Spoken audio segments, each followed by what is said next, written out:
Welcome to the show. Today I'm thrilled to have Alex Wendling. She was the incredible MC from the recent CJI event, the Craig Jones Invitational.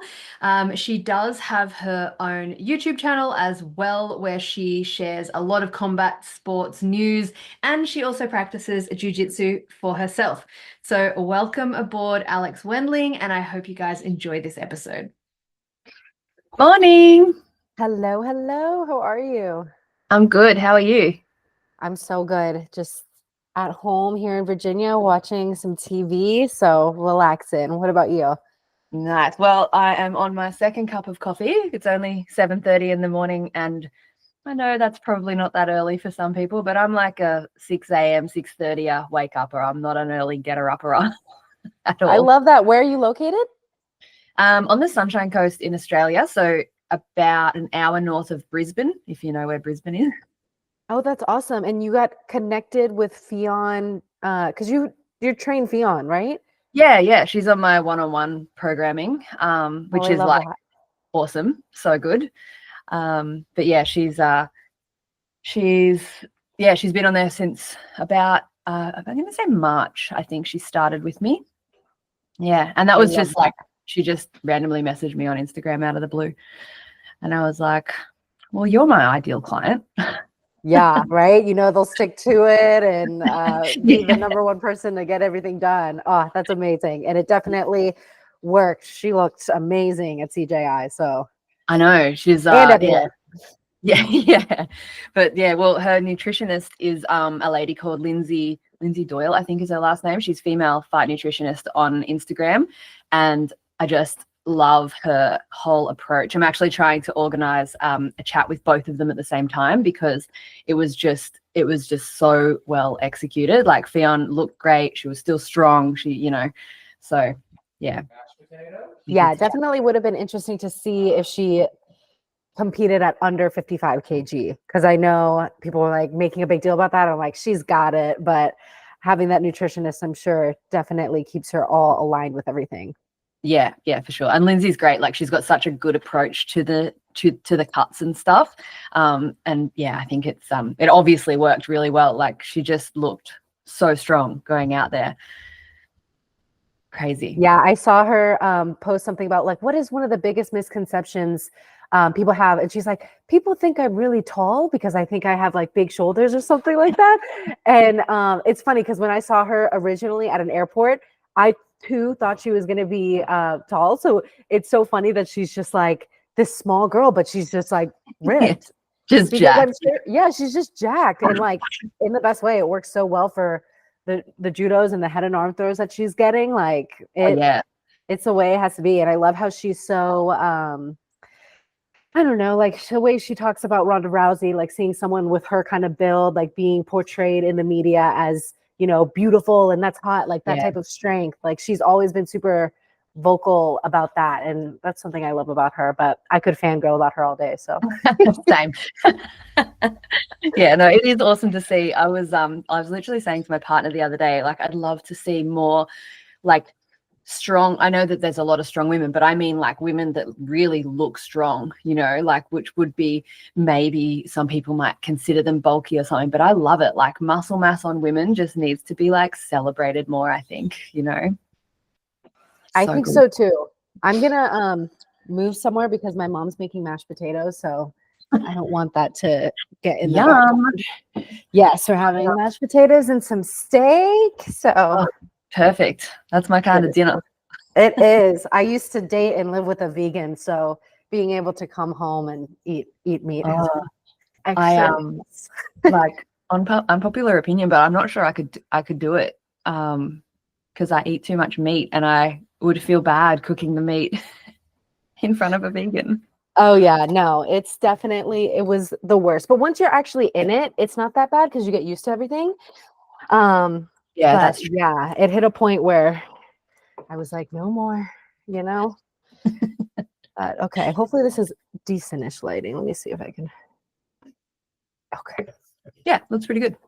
I'm hoping my dogs are pretty quiet at the moment. They start to play. It's like they sense when I'm on a call and then they start to play. And we've got a puppy chihuahua and she makes stuff funniest noises when she plays, but they're just really loud, and the mic always picks it up. So No worries. Mine are the same, but they're downstairs, so we'll be good. yeah, well, mine are Velcro dogs, so even if I like close the door, they'd be like scratching at the door to come in. Be like, excuse me, where are That's you? what my Shih Tzu's like. Even if he doesn't want to come in, if a door is closed, he's like, I'm going to make my presence known. They're like, excuse me, no closed doors in this house. Thank you very much. So let's start with just let us know, first of all, welcome, Alex. And yeah, just let us know a little bit about like what brought you to where you are, because so cool getting to, I don't know what you call that, commentate? No. MC the CJI? Yeah. Yes. Oh my gosh, what a dream that was. My background is in media communications and broadcasting, just for sports in general. But after COVID and the cancellation of college sports, which is what I was covering, I decided to just move across the country from Florida to California, where MMA and Jiu-Jitsu, which I didn't really know about at the time.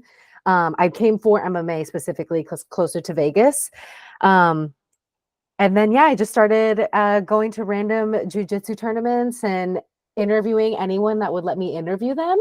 And then it just kind of like domino effect, but like not a literal domino effect of it. Everything happened so quickly. Like there was times of growth, and then times of like, what am I doing with my life? And then times of maybe I should try something else. So it's just funny how everything has been going. And even now in this very moment, I'm like, what am I doing with my life? I'm still trying to figure it out. But yeah. Yeah. I think does that change? I don't know. I'm led to believe that it doesn't ever change, especially if you're working for yourself and doing something like this. I know that I also have the same things. I'm like, yeah, everything's great. And then I'm like, okay, is this what I need to be doing? Yeah. Well, I don't notice it at all with you, because I feel like the systematic way that you cater to your audience and also the programs that you do is so like well thought out and planned. So I would never guess that goes on with you, but I feel you 100%. That's good feedback, because I do put a lot of thought and planning into them, but you know what it's like. And then sometimes you're like, is this working? Exactly. No, I 100% understand.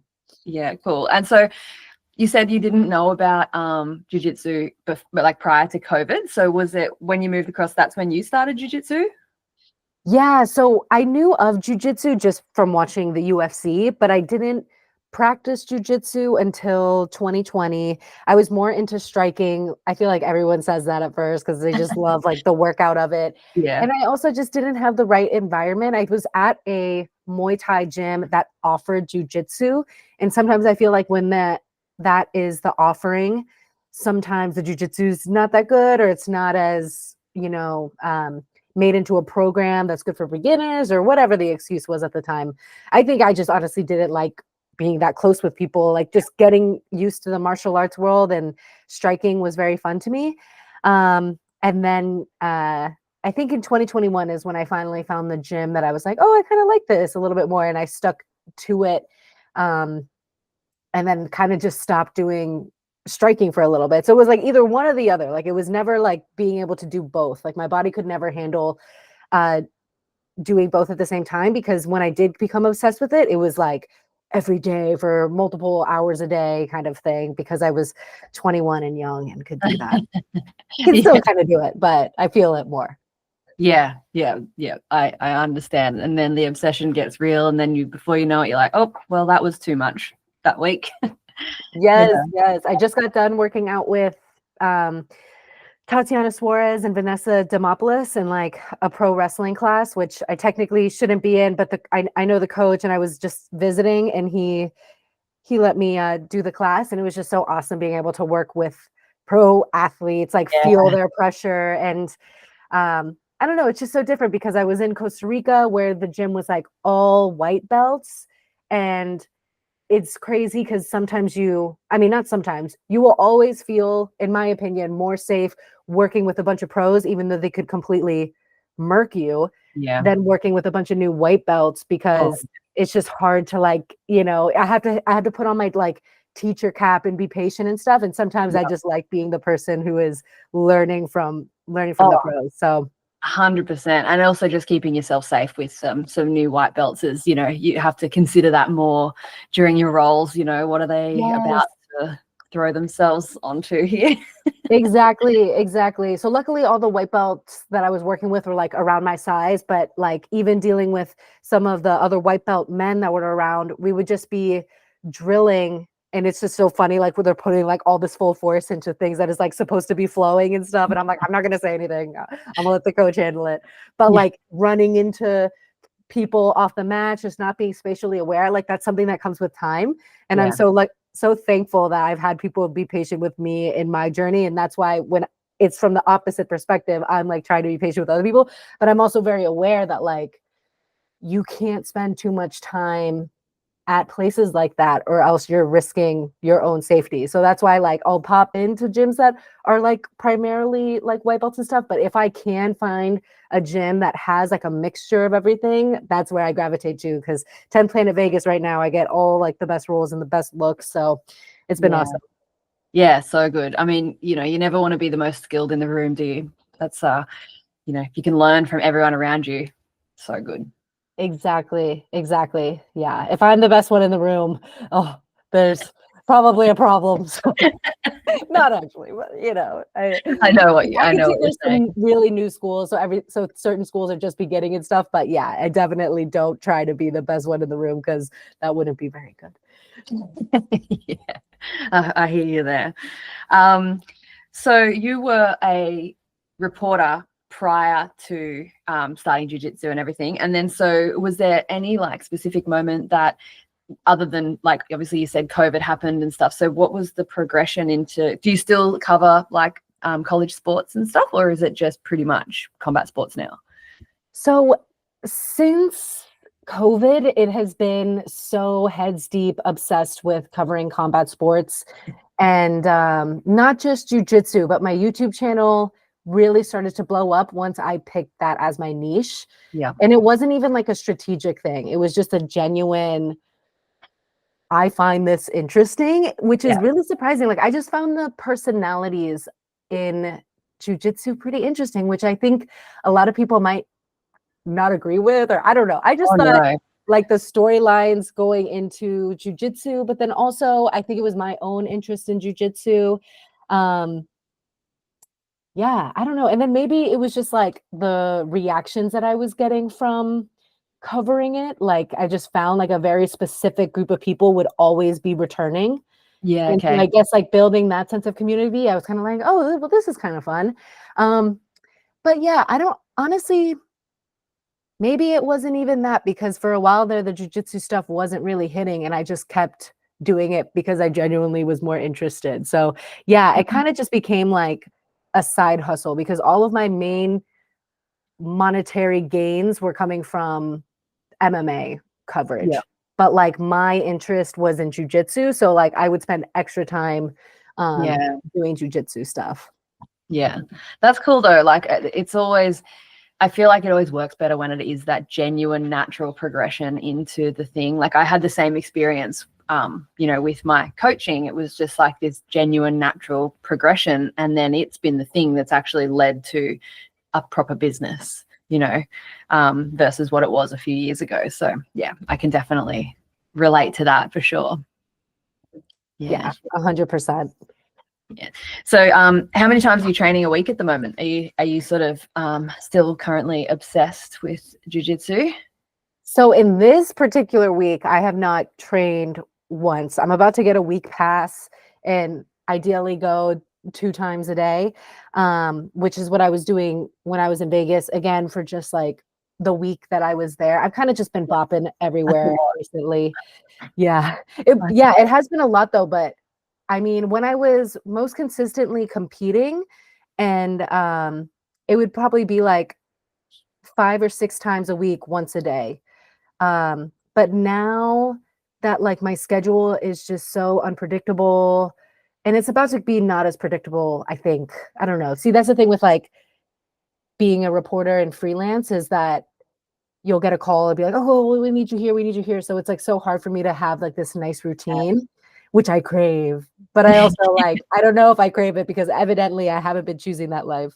But yeah, like if I could do 2 times a day, you know, I would try to keep it like that. I actually recently, and that's why I haven't been on social media. I've been kind of just like hiding out. I recently quit my full-time job as a social media manager because it was just, you know, I just don't like spending my time like basing success on the KPIs that we need and all that Those vanity stuff. metrics and Yeah. So exhausting. it was draining to the soul, especially with all the instant gratification that TikTok and Twitter or whatever platform I would be working on is. So I took the leap and now I'm just like fully freelance and now I have more time to train. So I'm super thankful for that. So ideally we'll be doing 2 sessions a day and then hopefully weight training three at least times a week. Yeah, there has been no order in my life recently. It's just do it when I can. Again, also I can also relate to that. I'm like, I just need routine, but then I keep somehow doing things that create no routine for my life, and that seems to be where I thrive. So, you know, it works for some people. Like Craig Jones, he's such a like routine and no routine kind of guy. Like he like even though he tries to make himself seem like he doesn't care and he doesn't really train that much, and I'm sure he does do like a decent amount of partying and stuff, like he still does do the little things. Like I don't know, he does have like a routine in the no routine. So I think that's kind of what I'm trying to do with my life also, is just like figure out how I can have a routine in the no routine. Yeah, totally. I think I sort of base mine off like the week. So it's like I know I need to get these sessions in. I know I need to do this, and it's then there's some flexibility within it where you're like, okay, well, I'm a bit wrecked today, so I'm gonna skip whatever and I'm gonna do it tomorrow. And then like honestly, having that flexibility though is just so good. Wouldn't change it for the world. Yes, I like that balance. Like not having anything be too strict. I think that's what I need to. Yeah, for sure. So I've got some questions here from the Instagram community.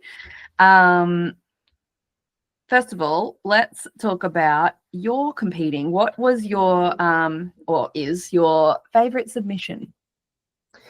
Ooh, my favorite submission that I do is probably the triangle. So sorry, I have a special guest. Let me get him. Hi, come here. Okay. His name is Bernard. So my favorite submission that I personally do is the armbar from triangle. So like it could be a triangle choke, but you get the armbar instead. Yep. And then my favorite submission in general is like a knee bar. I think I never get them in competition, but I do like the way it looks. I think they're so cute. Yeah, I can never get them knee bars. I don't know why. There just seems to be too much movement for me, and my jiu-jitsu obviously isn't there yet. It's like I love drilling them, but live rounds. One day. We'll get them. Yeah, I actually talking about triangles. I had my partner in a triangle last night, but it was all the wrong way around. Like, you know how there's triangles just everywhere, and I could not. My coach was like, "You've got the arm as well, Roxy." I'm like, "I know, but I don't know. I can't. My brain can't do the trigonometry from here. Like, I can't figure it out." So, needless to say, he got out of that one. Well, practice makes perfect. I feel you. I feel like I have positions and I lose them all the time. Oh yeah, definitely. Tell me that gets better at some point, right? It's open. Yeah, cool. So your triangle into armbar, any particular position that you prefer it from? I feel like my game is, I'm not a good wrestler, but I really would prefer to be on top. I'm not super flexible. Don't have this crazy guard game. So yeah, I would definitely prefer to be on top and work from there. But I feel like I'm more naturally a judoka than I am a wrestler. Like just in my first competition, I got like a nice haragoshi out of nowhere that I've never even practiced in training before. It was just very instinctual. So yeah, and like if you look for my double leg takedowns, they're so bad. They're just the worst football tackles, like no technique. But yeah, the wrestling does not come naturally. That's awesome. I love that. I do not resonate well with the judo side of things. My takedowns are abysmal. I'm a guard puller. Maybe I'm just showing my age there, though. Just feels so much safer. And I'm a guard player, so obviously that, they go hand in hand a little bit, I suppose. Playing guard is so fun. I don't blame you. Yeah, it is. And I think especially like I am quite flexible and strong throughout my hips. So it's just like a happy place for me. Yes, I've seen some of your stuff. I'm like, oh my gosh, I need to get on that wave of like. Yeah, I can get you flexible. Really? Yeah, because I know it should be like a linear progression of like not just stretching, like doing it with strength. So I can so 100%. see how that's so helpful with Yeah. jujitsu, something I desperately need. Yeah, for sure. You mentioned like your game. Someone has asked, how do you find your game at the sport? So what led you to, to work out that you like being on top and you prefer top game to playing guard? I think just knowing my body type and knowing the times that I've gotten hurt. Like I've gotten hurt from things that athletic people at 10th Planet Vegas would never get hurt from, like getting to someone's back and then they're like trying to get like a body triangle, or they're just like doing very basic motions with their leg, like getting it across the hip line. If I'm not careful in those moments, I will like get a little pop in my LCL, and it won't be like anything serious, but it's just something. So there's like certain things that I avoid. Like I just know I'm not naturally super, super flexible.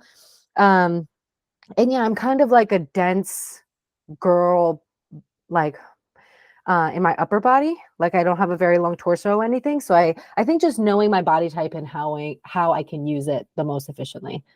Yeah, for sure. And then I suppose you kind of alluded to the fact that you just sort of were naturally drawn to playing top positions and, the throws and they're just more strong than your guys. Yeah, for sure. I have long wingspan too. So like any type of like darts or guillotines. Yeah. Front headlock for sure. Yeah, cool. That's cool. Yeah, I feel like I do feel like it sort of is going to happen just naturally. Like you sort of naturally just move into those positions that you're more comfortable in and whatever over time. Anyone out there who's more experienced than jiu-jitsu than me, feel free to correct me on that.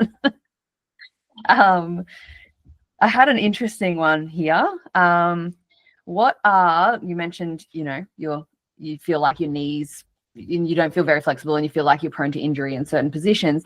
This person has asked, what are your favorite modalities for injury prevention / recovery? Anything for fingers specifically? For fingers? Oh my gosh. Yeah. This is like a question more for you, I feel like, because what I do for recovery and all that is not super specific or consistent. Like I just have a kind of basic warm-up routine where I like get my hips going and different like mobility movements that I do.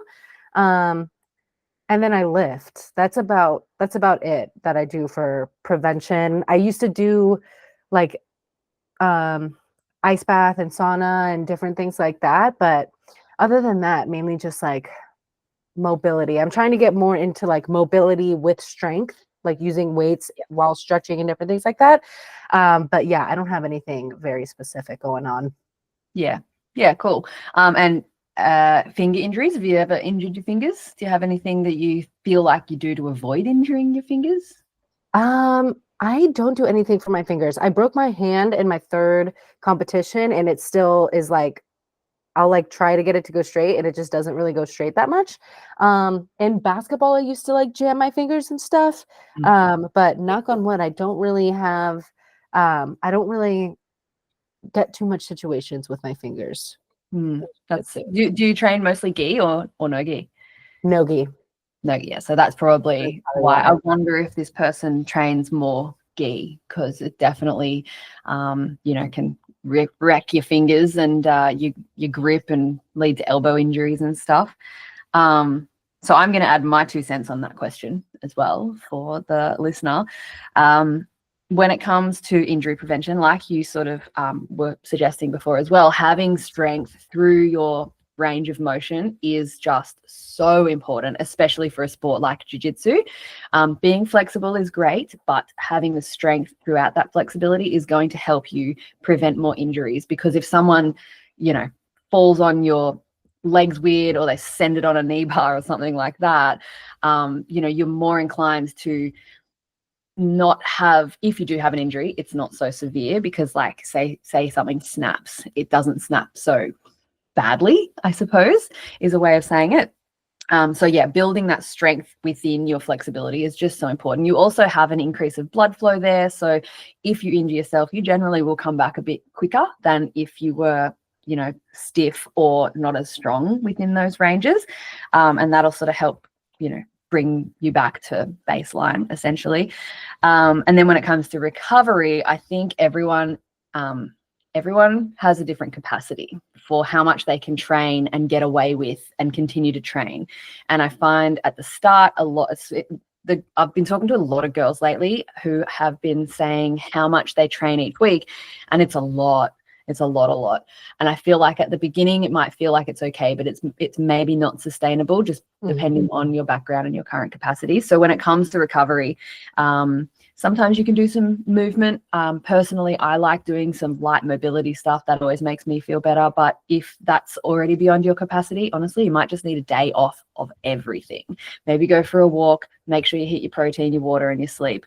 And also sauna is shown, particularly for women, to be more beneficial than ice baths directly after your workouts. I think it's 20 minutes at, I cannot remember the temperature, but that's shown to improve muscle growth and recovery as well. So there's a few tips for that lady. And then creatine. I personally, creatine every day helps me so much with energy, like all of it, recovery, the works. Yeah. I love it. I have creatine, so that has been my jam too. I just put a little bit in my orange juice and send it. Yeah. Yeah, it's honestly a game changer for me personally anyway. Like, that's obviously just anecdotal, but it is the most widely researched supplement, and with very few what am I trying to say? Side effects. Yeah. So that's good. Yeah, cool. What was I just going to ask then? Oh yeah, I already asked it. If you prefer gi or no gi. So you train more no gi. Do you train gi at all? I train gi a little bit. I was really going to try to train it more. And now I'm just like fully in with 10 Planet Vegas, enjoying them. So it's like, once I do 2-a-days with them, there's only so much. But I think on Tuesdays and Thursdays, I'm going to do a gi class. Yeah. Cool. Yeah, I've competed in the gi twice now. And it's just so funny, like what the difference was between white belt and blue belt, because I like, and the competition here in Virginia is not very good. So like I not crushed, but I submitted all of my white belt people, and then I tried the blue belt division, and it was just completely like night and day, like the way they were able to use the grips on me and different things. So yeah, I definitely know if I'm going to compete again in the gi, I actually have to pay attention to the grips and the submissions. Like I forget which one. It was like the bow and arrow choke that I got caught in twice. It was just a mess. But yeah, at the white belt level, I could use my no gi skills and like easily beat the girls. But then at the blue belt level, not the same story. Yeah, it's they can just like I still haven't reached that level of competency where I'm like seeing how I can use my own lapels and their lapels, like I'm not quite there yet. Like I can use their lapels and stuff, obviously, but like even just last night, I was again in the rolling with my partner, and he got me in. I don't even know, some choke with his lapel. I was like, where did that come from? It's so funny. There's so many other things that can happen in the gi. It's honestly crazy. I feel like once I get better at no-gi, I might be more excited to learn the gi, because they're like, I'll already have such a great foundation with a no-gi. Yeah. But yeah, like right now, like you said, with the fingers and just wearing the gi, I don't know why no-gi is just like my obsession right now. Yeah, that's so funny. I prefer gi, but I think it's because I'm not a fast mover when it comes to jiu-jitsu. I'm a slow gal. So like the gi obviously is a little bit slower, and I just yeah, I just prefer it. I don't think I'm fast in my jujitsu, but maybe I guess I am. Like I do like the most fun I have is when I go against someone who is very fast and making me go faster. And Yeah. like right now I'm a little bit out of shape, so like I really feel it. Like I really feel like, oh wow, like this is what it's like to scramble. Because when I was an athlete when I was younger, like my quickness was definitely the number one thing that would get me places. And now I just feel like I'm not in as good of shape as I was when I was younger, which is fine because I've been working and focusing on other things. But it's also just like, I want to be able to like scramble and like not be out of breath. My one partner is like, he'll like impersonate me, like breathing so hard. I'm like, screw you. But yeah, step by step. Yeah, exactly. And like you'll get it back. You'll get your fitness back easy. Yeah. It'll especially if you've already had that base, it'll come back. It'll come Yes, back. that's what I'm excited about. And my last question before we finish up, I would like to know if you have any like pre-competition rituals or anything that you do that helps you get in the game. Like, how do you get your mindset ready and not allow that adrenaline to just take over?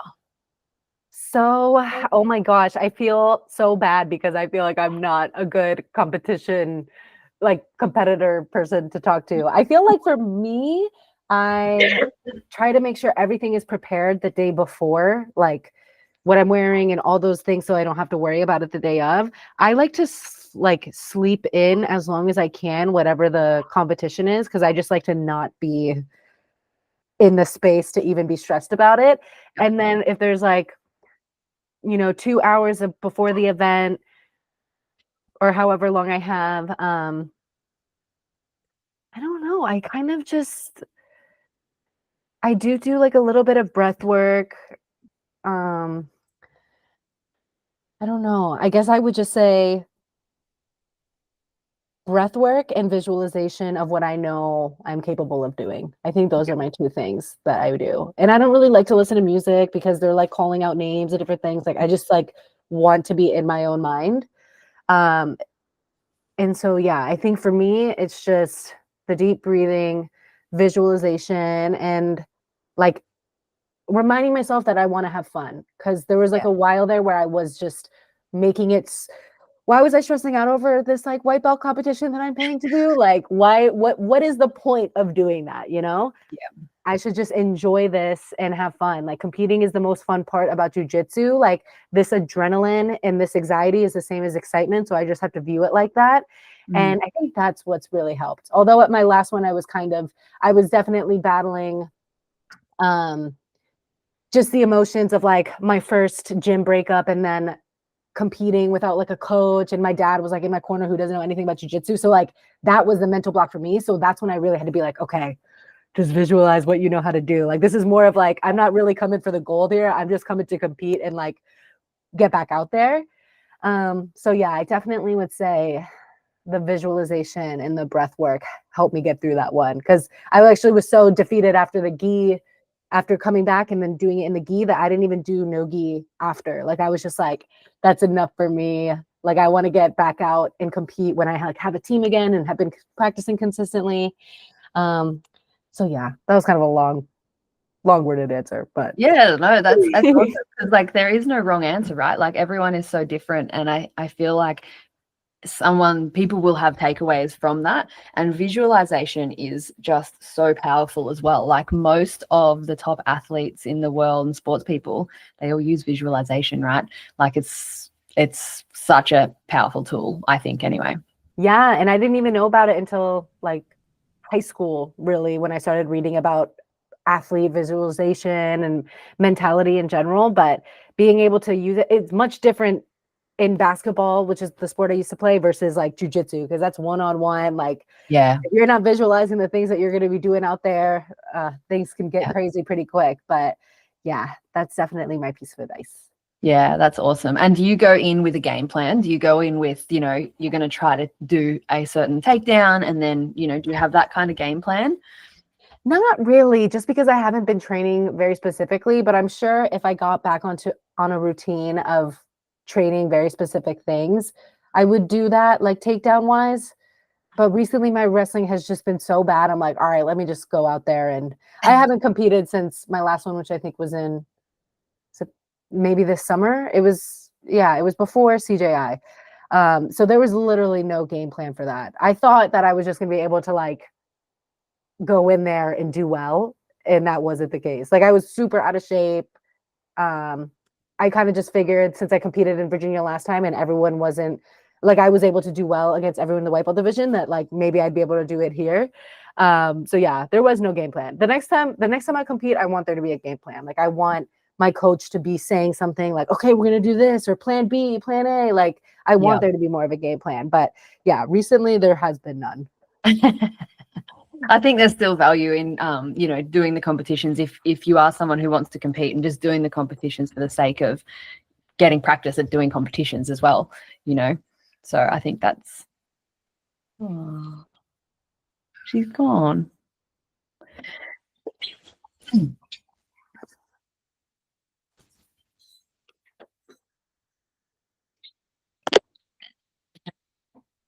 I'm so that didn't hope that didn't mess up the recording. Okay. No, that's okay. I'll just trim it.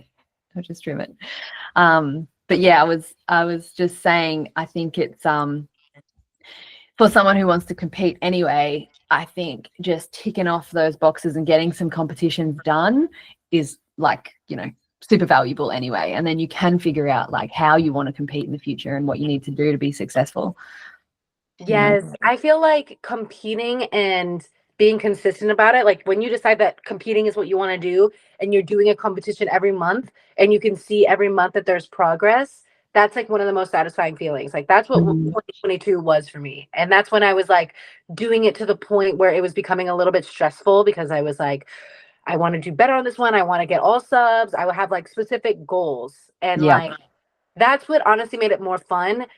This past year for me has just been so work focused that even just competing was like a big deal. So it's like crazy when you're in like different walks of life. Like I feel like competing all the time was much easier for me in 2022 when I wasn't getting as much on camera gigs but it was also like taking away like it's always either been like I'm competing right now or I'm like booking gigs and working. And so I think that's been like something that I've been trying to balance. But because I do want to like make the most of my 20s and compete as much as I can, just because I think it's fun and I think it's good for me. But yeah, it's interesting. Like when I do get back into the really focused competitive mindset, I'm excited to align with my like new team and my coaches and kind of experience the whole competition scene from a completely different lens. Because I just think I have a whole nother world of jujitsu to experience from a competition standpoint with this new team with 10 Planet Vegas and everything that I feel like the future is like kind of exciting. Like I think I could take on like a super fight or something crazy like that, or like do an ADCC. But yeah, it's just all I have to plan and I have to stay consistent. So yeah, for sure. And I think it's like you say, the future of jiu-jitsu in general, I think is sort of changing since CJI. Excited to see what happens, post that event and just how it all changes. And also for women's jiu-jitsu as well, like just so good. Yeah. Oh yeah. No, like what we witnessed is literally life-changing things for athletes. And I have a pretty good idea of how much it'll grow, but like I have been shocked every step through with the different news that Craig Jones Invitational has been able to drop for this first one. So I can only imagine what CJI 2 will be of. And then also CJI 3, if there is a CJI 3 to go up against, the ADCC 2026, there's probably just going to be even more. Like I feel like the biggest push factor for CJI was all those ADCC athletes leaving ADCC and joining CJI. So it's going to be kind of hard to know how CJI 2 will be because there is no ADCC because we're doing it annually in there. So I'm excited to see it, but I'm mainly really, really excited and really, really proud to be a part of the movement for the woman, because I just think it was so blatantly obvious that the most boring matches were not from the woman at CJI. Like, there were some really slow matches for the heavyweight men, and Yeah. heavyweight men always get matches. And I like watching heavyweight men. I really prefer watching the lighter men. But like, for whatever reason, there's always like more push for heavyweight men and all that. And I don't know. I think people really noticed that, like, oh, the girls were super entertaining, super fun, Mm. and they deserve to be recognized. So, and that doesn't have to come at cost of being like, oh, the heavyweight guys are boring. I think that people can start acknowledging many divisions and many different athletes being exciting. And I don't think that's happened in the past before. Like, I really just think there has been no respect for the women's divisions. And I think things change. Like, it's so Yeah. awesome to witness it. I don't know. Oh, definitely. Like the Phil McKenzie match was just so good. I think I don't know what the word is, but I had to go back and rewatch it because I feel like I didn't really absorb what happened in the match. I was just like, I was too tense about it. I was too excited, and yeah, it was such a good match. Yeah. It was such a good match, especially because Mackenzie is so down and she doesn't care to keep this like prestige or this facade to her. Like, there was no like her coming in being like, oh, well, if I lose this, then my legacy is ruined. Yeah. Like, all these guys, like Gordon doesn't want to fight Nicky Rod under that rule set because he's scared that'll ruin his legacy. Like, all the guys are so scared of like losing. And it's not just guys. Like, there are probably girls who compete and are very, what's the word? Are very they don't want to put it all on the line because they don't want to risk something and different things like that. But I just thought Fionn and Mackenzie have always been the epitome of like, I'll fight anyone, anywhere, and I want to fight the best of the best. Yeah. And they really put on a show. You can't get like a submission like Fionn had without Mackenzie coming out so aggressive and like trying to also, push her game on Fionn. So just so much respect to them. They're badasses, and it was so interesting. Same. It was awesome. Gave me goosebumps. I loved it. Yes, I love it. And then Fionn's just so sweet. Like, Yeah. literally making me cry in the post-fight interview. I was like, I freaking love you so much. She's just the most genuine person ever. Like, if I ever get the chance and like could spend a few months in London when she opens up her gym, I will definitely do it, because she is just, it would be amazing to maybe not, I don't know, I won't count myself out as a competitor. She wants to have this big, female team in London. Like, that would be the dream squad to be a part of. Yeah, 100%. But yeah, we shall see. I'm happy for her. She's like moving on. I just am so happy for other women in the industry who are like in transition periods and they're still on the grind, like doing everything that needs to get done. Because she was like, I think, moved apartments in New York right before CJI, and then she had so much. She had so much shit going on, and I'm like, you were handling it so well. And then same with Mackenzie, like just personal life stuff going on, and then they still find a way to get it done. I mean, the guys too have a bunch of different stuff, but when it's women, because I'm a woman, I resonate with it more, the different types of things that we have to deal with. So it was so awesome. I'm so proud of them.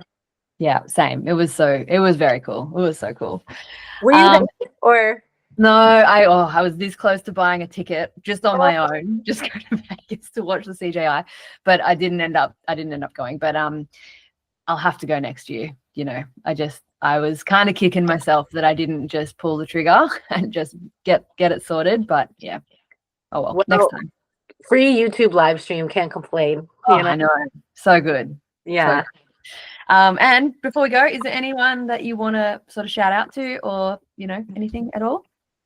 I think right now I'm just working on my own jiujitsu. So there's been like a couple of gyms that have been super helpful to me in my game. Like, right now I'm partially living in Vegas, so 10th Planet Vegas, Coach Casey, he's like my dad away from home. Jungle Mat in Costa Rica, Henzo Gracie's in Costa Rica, San Jose. I think there's just have been so many people in my life that have been really, really helpful since like my move and my breakup and all this stuff. Like, it's so funny how leaving a certain situation has like opened the door for me in so many other ways. And it's so crazy to me how supportive the jujitsu community has been after CJI. Like, I don't know, just thankful for all the people who have been so kind to me, like for no reason. Like they were just nice to me when I Yeah. needed someone to be nice to me.